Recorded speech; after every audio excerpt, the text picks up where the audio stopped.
ортасын жер деп айтқан еді деп жаңағы сөйтіп жаңағы пышақпен тіліп ортасын алып тастайды да енді сондай шопақ ортасын алып сөйтіп отырған кезде сосын мен іліп алдым қай дәрігер мал дәрігер айтып еді деп айттым да бәрі күлді да аналардың бәрі күлген кезде анау дарбыстан адам енді ана уже рахаттанып жей алмады да ортасын алып алған бірақ сөйтіп ана жерде енді елдің бәрі ой дәкең тауып кетеді осыдан шығады деп дәл тап деп ана мақтап мен ол кезде жаспын сөйтіп отырдым и соған 20 жылдан кейін алып отырмын нем бар деймін да ой сіңімді болсын бір қария жепті не болыпты деймін да нем бар деймін соған бір мәз болып отқанға сонда бір анау біреудің шабына тию соны бір мәртебе санап ойлап қалдым мысалға хадисте келеді ғой адамның ашуланған кезде аузына кез келген ақ ит көк иттің шығуы әлі мұсылманша тәрбие алды деген көрсетпейді екен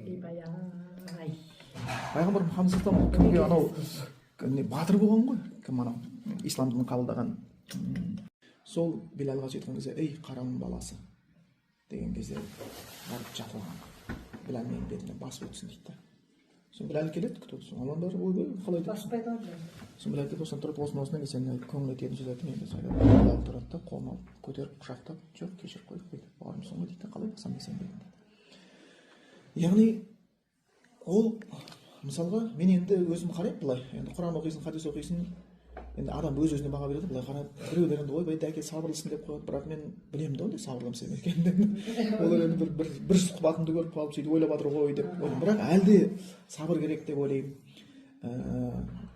бір жолы не былай ішке білдіртпеуге тырысамын ішке жинай беремін дидар екеуміз бір тақырыпта келіспей қалдық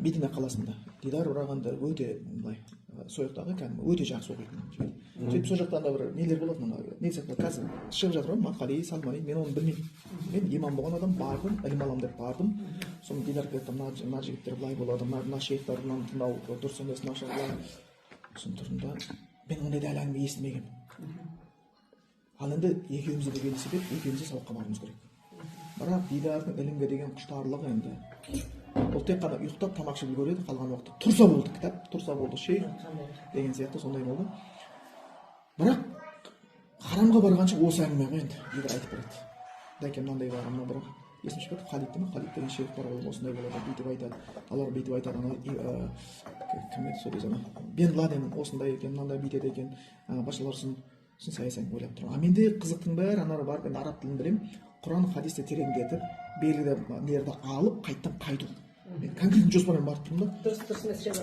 мен анаумен барып бүйтіп жатырмын ана шейх сөйтіп онымен енді менде вообще жоспарымда жоқ еді ол шейхтарды танымаймын шынын айтқанда оған барып оқиын деп жатқан жоқпын одан деген сияқты сабақ алайын деп жатқан жоқпын оны реклама жасайын деп жатқан жоқпын мен өзіме керек нәрсем сосын жарайды дейді шын жүрегімен айтып жатқан шығар деп бір тыңдаймын екі тыңдаймын ол үшеу болады бір апта болады и мен анау жайлап ыза келеді бірақ білдіртпеймін жақсы деп қоямын енді оны түзейін десем одан сайын әңгіме көбейеді да жоқ дәке ол былай ол мынандай хадис бар бүйтіп айтқан мынандай бар көп болып кетеді маған керек болмай тұр да сол сосын тұрып бір күні тура бір әлсіреп қалған кезім бар не кезім бар бұрақты шығарып тура сол кезде әңгіме басталған ғой сол кезде мен айқайлаймын дидар өмір ондайды көрмеген ғой енді өмір ол енді былай бір жағынан қоңырат сияқты деген сияқты жолында қыблатайының ана несінде перекрестке тұрмыз екеуміз велосипедте сол кетіп жатқан кезде сол жерден ол уже үйіне қарай кету керек мен үйіне қарай кету керек велосипедпен сол жерден қоштасып сол кезде мен жардым сөйтемін да айттым осы әңгіме маған 5 тиынға керек емес мен елге барамын мен дін таратуым керек анау шейх дейді маған қызық емес мен барып шейхтерді таратайын деп отқан жоқпын вообще мен просто құран хадистерді мен білмеймін ол тыңдап отқан шығар бірақ менің шаруам емес ондай емес сен айта бермеші сен мына араласпай сөйлеспе деген жігітің мұсылман ба мұсылман болса мұсылмандық хақын беремін егер соны мен көзіммен көріп құлағыммен естісем айтамын мына жерде мен сенімен келіспеймін деп айтамын бірақ мен оны қалай барып сен бүйтіп жатсың сөйтіп жатсың оны мен просто қарап маған біреу әңгіме айтты екен амандаспай жүрмін онымен олай болмайды ол мен олай тәрбиеленбедім сен сөйтіп маған бұдан былай егер не қылатын болсаң онда бірге айтпа сөйтіп екеуміз осындай не қылып қаламыз. Енді ол кезде мен түсініп отырмын, менде сәл ашумен болды да, сабырым жетпей қалды. Айқайладым да, сөйтіп елсетіп бір болдым да кетіп қалдым. Нені байқаймыз? Мұса пайғамбарды Аллах таңдап тұр, ол Аллахтан маған көмекші болсын деп Харунды сұрап жатыр, және Харунның бойындағы жақсы қасиетті айтып жатыр. Пайғамбардың тәрбиесін шын алған адамдар өзгенің бойындағы қасиетті бағалай біледі, өзінен артық тұрған болса да. Көре алады. Ол жерде уже көре алмастық деген ода болмайды. Ол көре алады, бірақ көре алмастыққа түспейді. Хасад жоқ дейсіз ғой. Иә, дейді, мынау мықты екен дейді. Ал енді шайтанның тәрбиесіне түскендер, ол өзінен мықтыны көрген сайын күйеді. Сол үшін аспандағы ең бірінші күнә хасад, іблис жасады. Жер бетіндегі ең бірінші күнә хасад, Қабыл мен Абыл арасында болды. Сол үшін жер бетіндегі басым көпшіліктің күнәсінің артында хасад тұр, адамдар байқамайды. Өйткені мен оны көре алмай қалғанын айттым деп айтамайды. Ол просто мен сендерге бір жаным ашып тұр негізі, абайлаңдар одан. Бұл оңбаған негізі. Бұл елім жұртым деп айтады, бірақ танысымаян, бұл оны пайдалану үшін айтады. Өйткені солай сөйлейді. Іблис өтіріктің өзін жәннатта жүріп өткізіп жіберген. Дүниеде өтірікті өткізу қиын емес ол негізі. Сондықтан іблистің тәрбиесін алғандар, ол біреудің озғанын еш уақытта көре алмайды. Озған сайын оның ашуы келеді. Енді жаңағы тақырыбымызға қайтып келетін болатын болсақ, енді айтып отырмын, қалай сол сабырлықты, енді қалай сен, мен сұхбатты көрдім, қалай сабырын айтамын? Мен қатты сабырлы емеспін. Бірақ мен қолымнан келгенше тәрбие, бірақ мен бір нәрсеге көзім жетті дедім. Өмірде адамды қуатты қылатын, табанын тұрақты қылатын, күш беретін нәрселер бар екен. Біреусі білім, біреусі байлық, біреусі билік, біреусі бедел, атақ. Осы 4 түрлі күш бар екен. Бұлар сені қоғамға мойындатады. Байлық, билік деген сияқты, білім, сосын жаңағыдай атақ деген. Бірақ осы 4-еуі неге ұқсайды? Бір керемет тұлпар асауатқа ұқсайды.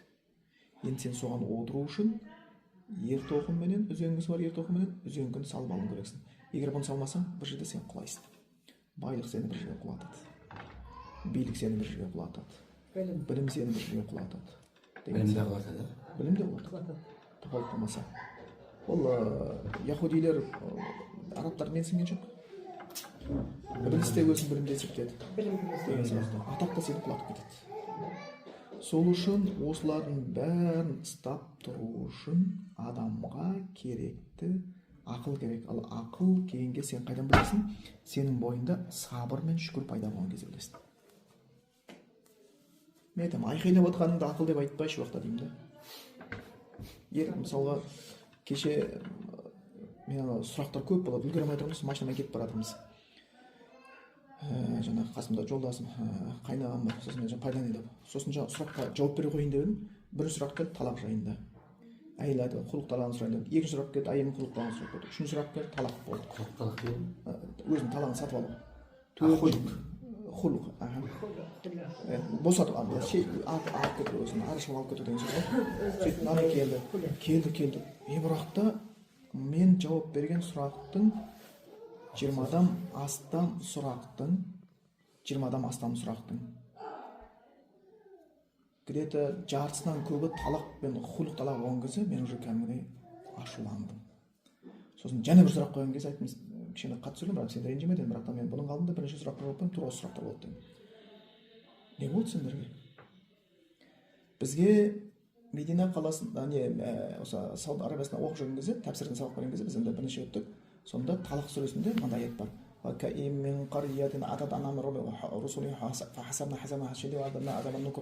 Қанша ба елді мекен тұрғындары болды, Аллахтың әмірінен қатты шығып кетті. Сосы есептерін қатты қылдық та, оларды жазалап деген аят өткен кезде, бұл енді күпірге, ширкке түскендерге байланысты, шектен шыққандарға байланысты, фирғауынның тәмсіліне келеді. Және бір тапсыру, бұл Талақ сүресінің ішінде болғаннан кейін, бұл отбасы семьяға қатысты дейді. Егер еркек ашуланса болды, аузына талақ деген сөз атқып тұратын болса, әйел ренжісе болды, талақ деген сөзді бірінші ұстап тұратын болатын болса, біз әлі көп нәрсені түсінген жоқпыз. Негізі сүннет бойынша талақ бергендер мен 100-ден біреуін ғана білемін. Бәрі эмоция.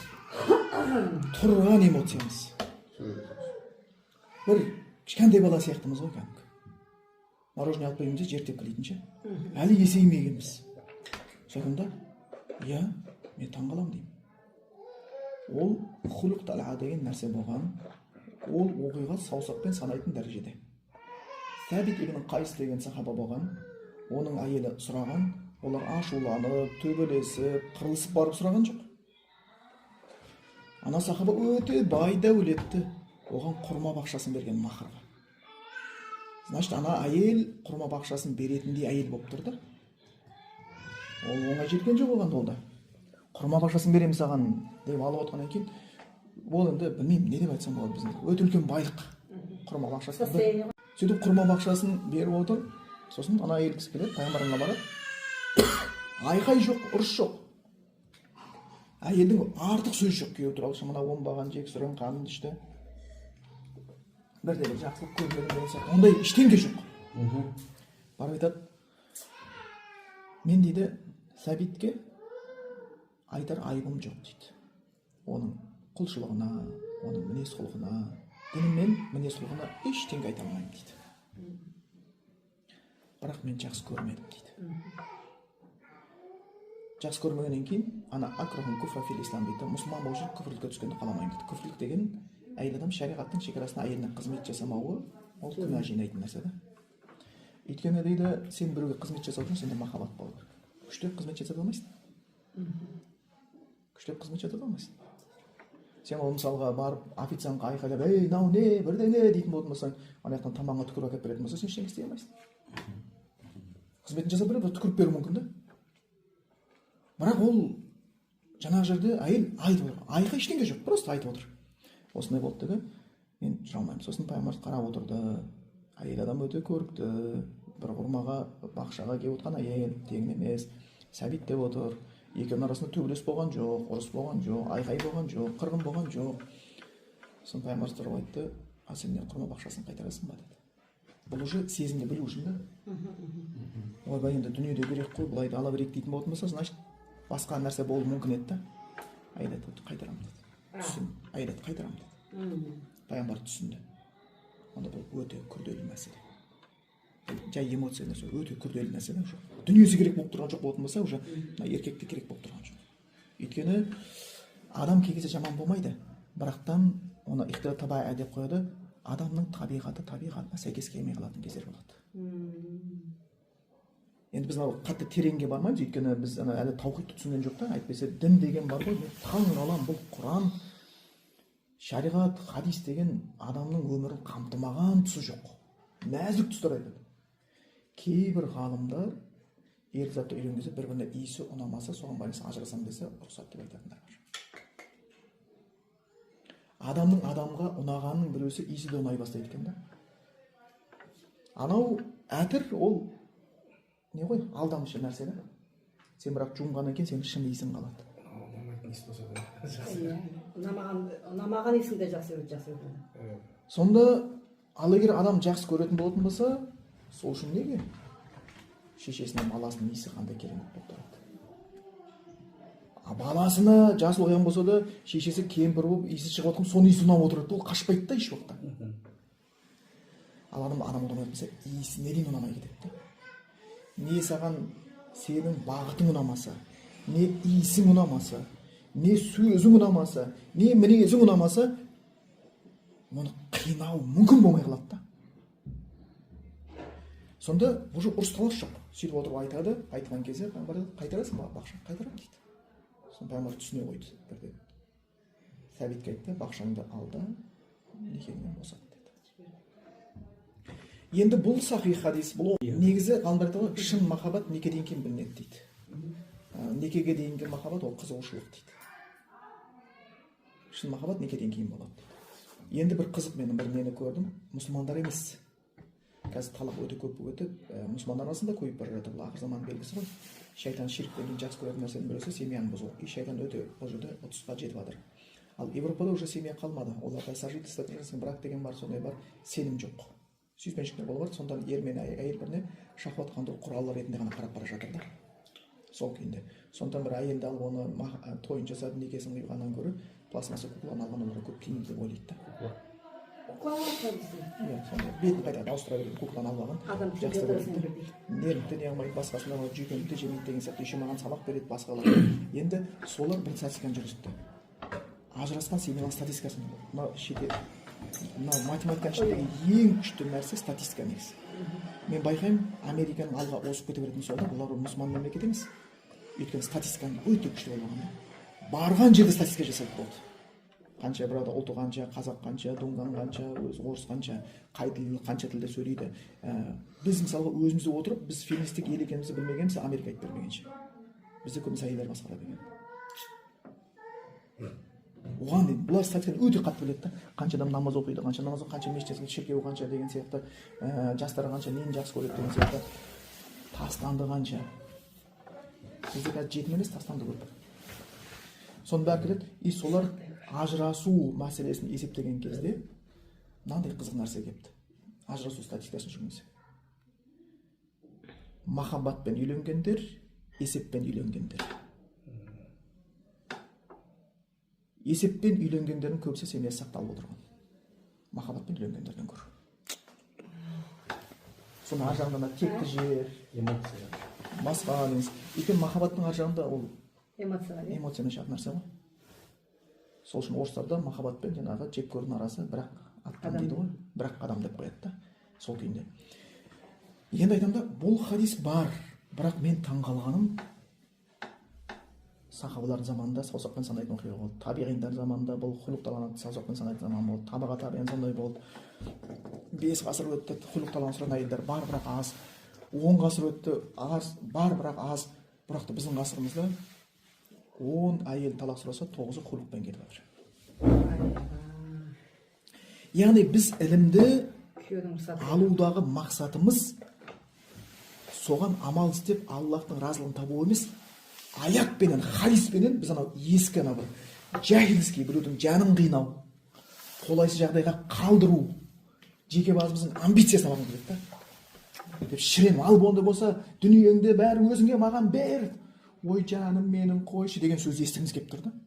Жарайды, қалдырды, кете берді, маған қатын табылмай қалды дейсің, ол тұрады да. Ешкім шегінгісі келіп тұрған жоқ. Бәріміз бір құдаймыз. Бәріміз бір. Зайдыр намазымыз бар, оразамыз бар, орамалымыз бар, бірақ сіңіре алмай жатырмыз да, өмірдің не екенін түсінбей тұрмыз да, ненің маңызды екенін. Арзан дүниелерге қымбат нәрсені сатып жатырмыз. Құранда дейді, сендер төмен дүниені қымбат дүниеге айырбастайсыңдар. Ар жағында Омар ибн Хаттабқа біреу айтады, мен әйеліме талақ берейін деп жатыр едім, не болды дейді, жақсы көрмеймін дейді. Кім айтты бүкіл сенің махаббаттың үстінде тұр? Сонда бұл жердегі кешірім, мейірім, аманат, бағалау деген сияқты өте үлкен болады. Енді сөзімді аяқтай салайын ба, яғни бұл мұнда естіген өте көп болған, бұны жақында да мен жолдасым айтып беріп отыр ғой, интернеттен көрдім деп. Өйткені мен Астанада болды онда оқиға. Бір кісілер өзінің қызын алып келді. Қызы уже бой жетіп отыр екен, жоғары класста оқиды. Енді ойладым да, мен қалай бұны не қыламын, өйткені әкесі де дінде жоқ, шешесі де дінде жоқ адамдар. Қызы кішкентай кезде бұлар енді кәдімгі зайырлы қоғамда балаға не істеу керек бәрін істеген. Ол қызының қолындағы сотка әкесі мен шешесінің қолындағы соткадан қымбат.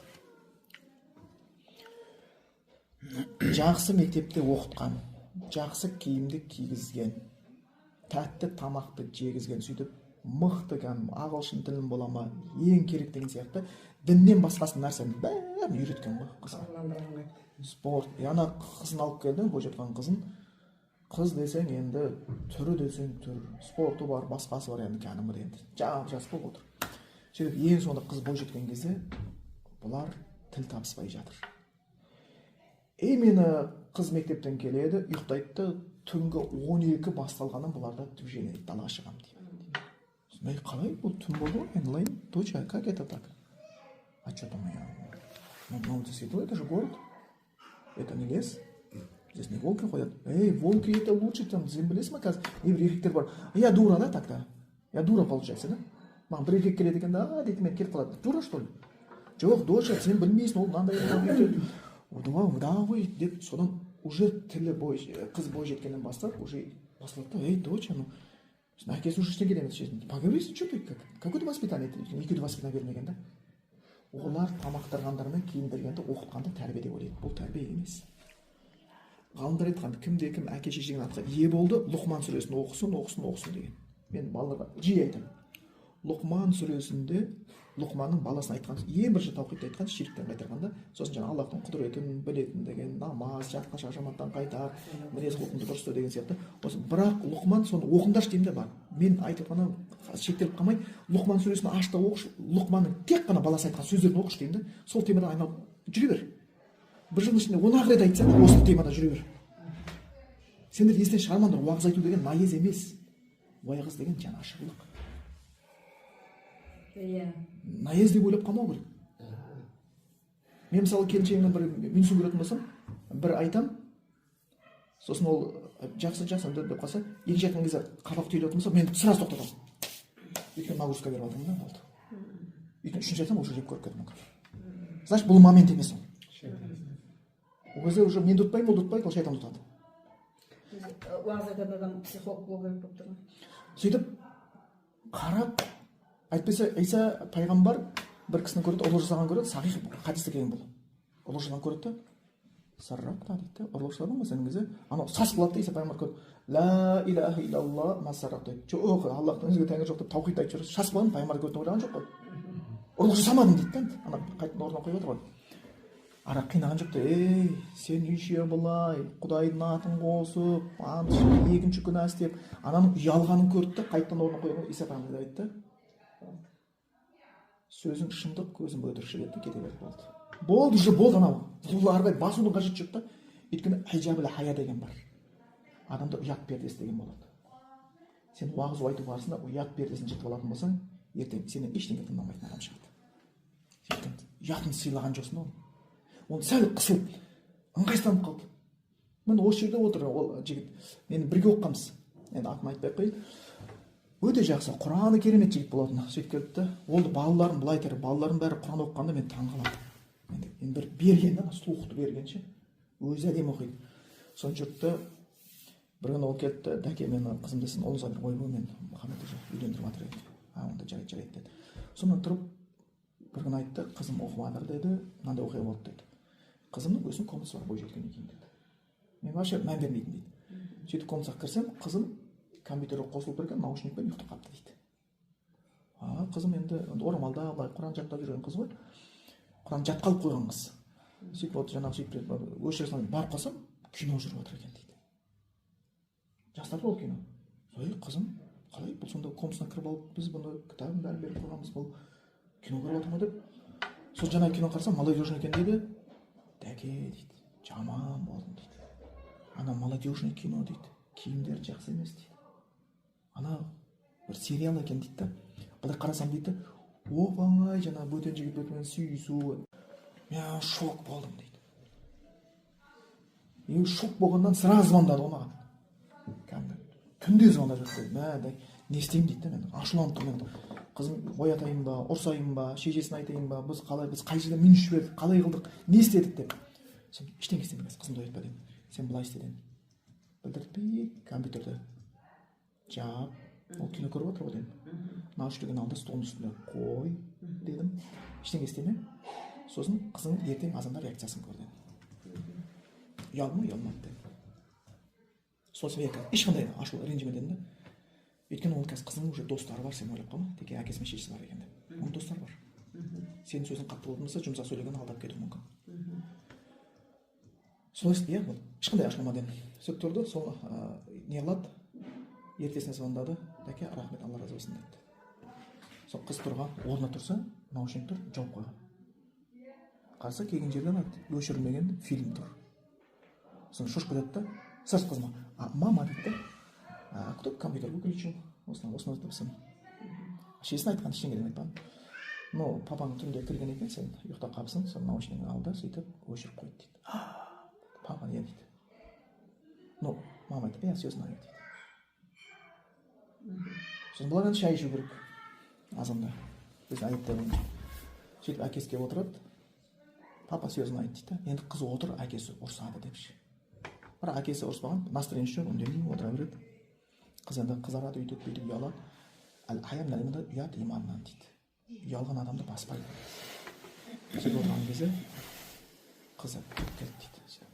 Папа, кешірші, қайталанбайды енді деп айтты дейді. Ештеңе демей, осы ештеңе болған жоқ дейді. Кешірші деп айтты дейді. Жастық жасап қойды. Мен бәрін білемін, кешіріңізші деп айтты дейді. Қып-қызыл болып тұрды дейді. Сонда точно мен де жаман болып қалдым деп уже жай сөйледім дейді да. Мне тоже стало неудобно, мне сонша так. Папа, я все поняла деп айтты. Кет дейді. Келді, дәке рахмет дейді да. А мен ұрысым деп тұрған дейді. Тура соның екінші случайы, қызына Құран оқытамын деп өтіктің үшін ұрған үйткен, ең соңында сол қызымен жақсы болып жүрген, сөйтіп қызының күрделі қарап қалса, мен әкемді жек көремін деген сөз жазып болған екен. Неге? Өйткені бұл дұрыс нәрсені қаттылықпен үйреткісі келді. Просто адамға адам фактор ретінде қарау керек. Мен де ашуланшақпын, ой, мен де ауылда өскен адаммын, мен де ешектің үстінде өстім деген сияқты, мен де көрдім деген сияқты, күйеуінен таяқ жеген әйелдерді көргем, көз қырғажып еске соғысып қалдым деген сияқты, ішкендерді көргем, тышқандарды көргем, басқаны көргем деген сияқты. Құранға мен кейін келдім. Сосын менде просто мынандай ой пайда болды деймін. 40-тан асқан кезде пайда болды. А неге мен Құранды оқыған? Неге мен бұны біреуді түзеуім керек? А неге мен өзім түземеймін? Қайда мен де өзімде қайда мен қай бетімен біреуге уағыз айтып жүрмін? Мен өзімде жоқ қой. Сондай ой келді. Сөйтімде мен де теріме сыймай кетем. Мен де минустарды көрем. Мен де басқаларды көрем. Сол күйінде, сосын ар жағында менде не пайда болды? Сонымен жайлап жүрген кезде жанашырлық пайда болды. Жанашырлық пайда болды. И сөйтіп едім, шынымен де наоборот түзе бастады. Мен жұмсарған кезде маңайым бәрі жұмсара бастады. Өйткені өмір сондай хадис бар. Ирхаму ман фил ард ярхамукум ман фис сама. Жердегілер мейірімді болыңдар, Аллах сендерге мейірімді болады аспандағы дейді. Бұл заңдылық. Біз Аллахтың мейірімін күшпен жаудыра алмаймыз. Біз міндет, Құдай 5 уақыт намазымды оқып тастадым, оразамды тұтып тастадым, чик-чик болды, зекетімді беріп тастадық, давай деп айта алмаймыз да. Аллах соны намаз оқуға мүмкіндік бергеніне шүкір Алла. Дұғамыздың бәрі Аллахума а'инни ала зикрика ва шүкрика, я Алла жәрдем ете гөр маған сені зікір етуге, жәрдем ете маған шүкір етуге, саған көркем ғибадат жасауға. Жетеді, шығарамыз десек, ренжуге де болады, жаман ойлауға да болады. Бірақ ар жағында өзіңнің минустарын бүйтіп еске алып, мен мынандай болдым ғой деген кезде уже Құранда келеді ғой. Фала тузакку анфусакум. Өздеріңді әдемі көрсетпей қойыңдаршы деп Аллах айтады. Қойыңдаршы өз әдемі көрсетпей. Хуа а'лам биман иттақа. Аллах жақсырақ біледі кім тақуа екенін дейді. Ол Аллах біздің сырымызға қарап, ішімізге қарап тұр ғой. Ішімізге қарап тұр. Сол үшін бұл жердегі болып тұрған нәрсе, ол менде бір эмоция жоқтықтан емес, эмоция жетеді бізде де. Просто ал не болды? Арғай не болады? Не істеу керек енді? Сонда содан бірдеңе шыға ма деген сияқты. Ол бізде де ол не жаңағы менің бір әйелдерім бір темірден бір робот емес олар. Олар да әйел, олар біреудің әсперлеп өткен қыздары даладан тауған жоқ, олар бір күн көре алмай қалып, бір далада қалып кеткен, бәрінің жоғары білімдері бар деген сияқты. Бәрі былай айтқанда түрлері бар, ақылдары бар, кейбір жерде бізден озық ойлай алатын жерлері бар деген сияқты. Оның артында жұрт бар, оның артында ел бар, мапелеген адамдар бар, соның бәрі тұр ғой. Сол күйінде сонша батқанда мен бір ғана қызды алып кетіп қалған жоқпын ғой, жеке бір островқа. Оның артында қанша ел тұр. Біз ол мен әйеліммен болған қарым-қатынасым ана ел жұрт бір ертең әңгіме шетіп қалмаса не болады деген сияқты. Сондай дәрежеге жетуім керек. Әйел адам өмірде қиналған кезде күйеуін іздеп келетін болса, қуанған кезде бірінші күйеуімен бөліскісі келіп тұратын болса, онда бұл жақсы еме деген сөз. Адам өмірде қиналған кезде күйеуін емес, басқа біреуді іздеп кетіп бара жатқан болатын болса, қуанған кезде басқа біреумен қуанышын бөлісіп жатқан болатын болса, бұл жақсы емес деген сөз. Яғни біз Құранда келген әйел сендердің киімдерің, сен әйелдің киімдерің деген сөз, ол осылай болу керек деген сөз, солай болуға тырысуымыз керек. Хадисте келеді. Өткенде анау Қызылорда қонақта болған бір ағамыз орнынан тұрып кетіп, менің сонда айтқаным бар еді ағамызға. Әмір ағамыз ғой. Менің уағыз емес, сіздің эмоцияңыз қатты әсерлі болды ғой деп. Сонда жай үйленіп жатқаннан кейін мынандай сөз айттым да, сонымен сөзімді аяқтай салайын. енді үйленіп жатсыңдар айналайын жастар, некелерің қиылды, естеріңде болсын, молда сварщик емес, мықтылап байлап тастаса ары қарай шешілмей қалады. Бұл тек қана араларына адалдап беру, ары қарай сендердің қандай өмір сүресіңдер, қандай күйде боласыңдар, ол сендердің өздеріңе байланысты. Енді әйелге қатысты нәрсе бар, еркекке қатысты нәрсе бар. Еркекке қатысты нәрсені айттым, еркек былай отбасында бір қалай не десең о десең де еркек бір саты жоғарыда негізі. Ол бізден қалған сөз, ол Құран аяты ғой. Ол әйелдің дәрежесі, еркектің дәрежесі бар дейді. Енді сөйтіп келдім, бірақ та енді әйелге қатысты нәрсе бар. Сонда айта салайын дедім. Пайғамбарымыз айтты, сендердің жақсы әйелдерін айтып берейін ба, жәннатқа кіретін әйелдердің деді. Оның 3 қасиеті болады дедім. Әл-вадуд, әл-валуд, әл-ауд. Екеуін айтқан кезде пайғамбар түсіндірме бермеді, үшіншісін айтқан кезде пайғамбар түсіндірме берді дейді. Маңызы бар. Енді осы жердегі әл-вадуд деген басылады, сүйікті әйел. Біз көбінесе ойлаймыз дейді. Сүйікті әйел деген мен жақсы көріп тұрған әйел. Естеріңде болсын, жүрек араб тілінде қалып деп аталады. Қалып деген аударылатын нәрсе. Ол тез құбылмалы. Қарнымыз тойса қарта боқсас кететін жүрек қой былай айтқанда. Тез де ол. Қарнымыз ашатын болатын болса, ойбай, қатқан нанның өзін бал көретін адамдармыз да. Ол сыртқы факторға қарап біз былай тез құбылмамыз да. Соны күйдім сүйдім деген сияқты алған әйеліңді сол үшін орыстан өзі медовый месяц деп қоятын сол да. Одан кейін неге ол медовый жизнь болмайды да. Бірақ та басқаша болып қалды да. Өмір басқаша варианттар келді. Енді сен шешуің керексің. Арғы енді өмір бойы болмайды екен. Болмаса Доман ағамыз қалжыңдап айтатын сияқты, любовь приходит и уходит, но кушать хочется всегда деген сияқты. Ол постоянный факторлар бар да, соны істей беруің керексің. Енді осы жерде бірінші сүйікті деген сөз, күйеуің қызықты әйел адамға жастық берді, дене берді, балғын дене, әдемілік берді, шаш берді, қолаң шаш, мөлдіреген көз берді, еркек соны көрді, қызықты алды. Бірақ ол қалып қалмайды ғой мәңгілікке. Сенің осыны алдың. Сөйтіп бұл бірінші фактор болды сендердің үйленулеріңе. Енді бұл тек қана сыртқы факторлар. Қолаң шаш, мөлдіреген көз, балғын дене, деген сен бой, әдемі тері, жастық, күлкі, бұл сыртқы факторлар. Енді сенің ішкі факторың бар.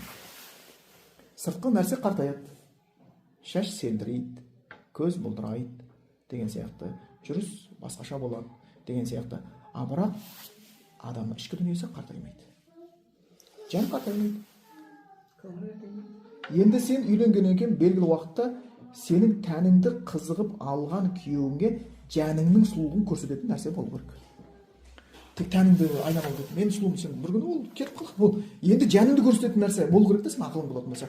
Сонда әл-вадуд деген сүйікті әйел деген сөз күйеуіне сүйікті көрінуге әрекет жасайтын әйел деген мағына береді. Енді түсінікті болсын, бір мысал айтайын. Сол кезде ағамыз орнынан тұрып кетті ғой енді. Аға, міне деп жаңағы елдің бәрі қарап қалды. Мысал айтайын дедім да. Мынау біз енді қазақпыз ғой, малға, неге, құсқа жақынбыз. Ит деген жануар бар. Ойбай, еңбек әжептәуір, далада жатады, жуынды ішеді, бөтен нелерді ұрыдан қорғайды, түнде ұйықтамайды, ары бері шапқылайды. Жұмысы көп, бірақ далада жатыр, жуындысын береміз. Итті көп еркелете қоймаймыз. Анда-санда бір не қылсақ дейді. Енді мысық деген бар. Мысықтың жұмысы қатты көп емес дейді. Тышқан болса істейді, тышқан болмаса жүреді. Бірақ мысық үйге келген кезде сен барып диванға отырсаң, пырылдап келіп алдыңа жатады. Кішкентай балалар мысық сұрағысы келеді, басын сипайды, пырылдайды, үйтеді, аяғын оралады.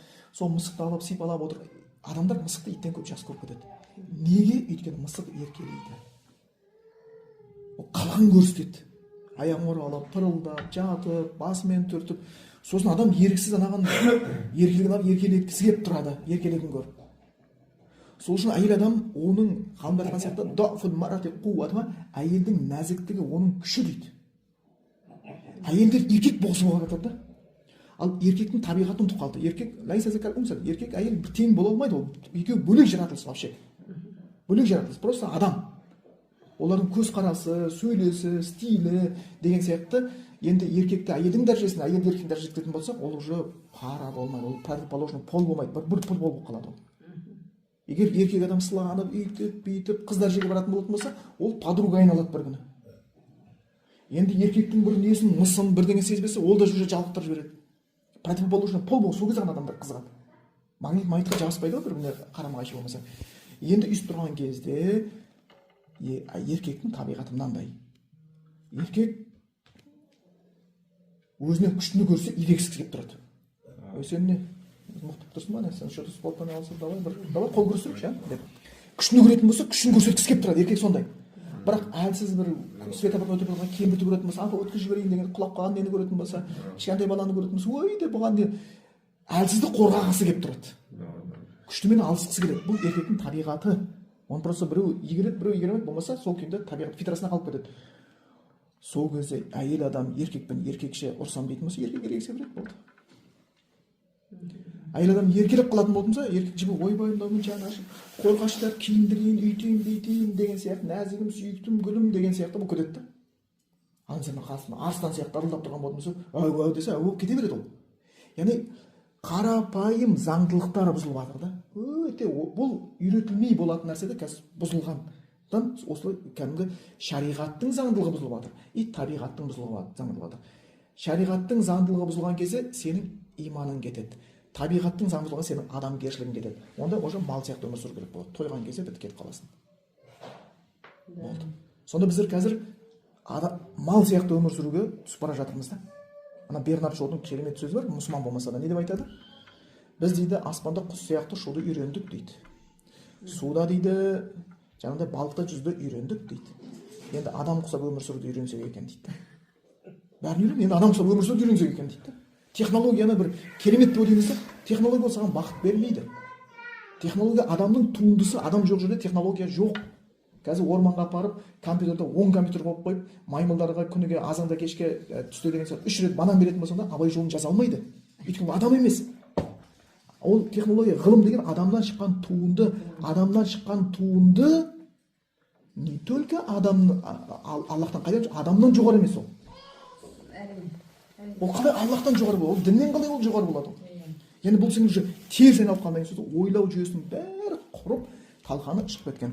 Сонда қарап тұрған кездегі бұл өмірде жаңағы фалсафа әйел адамдар еркелеп жеңеді деген сияқты. Сонда қарасақ, ол біз эмоция жоғымыз емес, эмоция тола. Бірақ екі нәрсе болмайынша оның ешқайсының пайдасы жоқ. Эмоцияң болмаса, сен робот боласың. Ол да жақсы емес. Сен ішкі дүниеңде бір сезім, толқу, ашулану, ыза деген басқа бір пайғамбарымыз эмоциясы бетінен көрінетін еді ғой? Бірден көрінеді. Біз бетімізден бет көрінбей қалады, бірақ сөзімізден көрінеді ғой.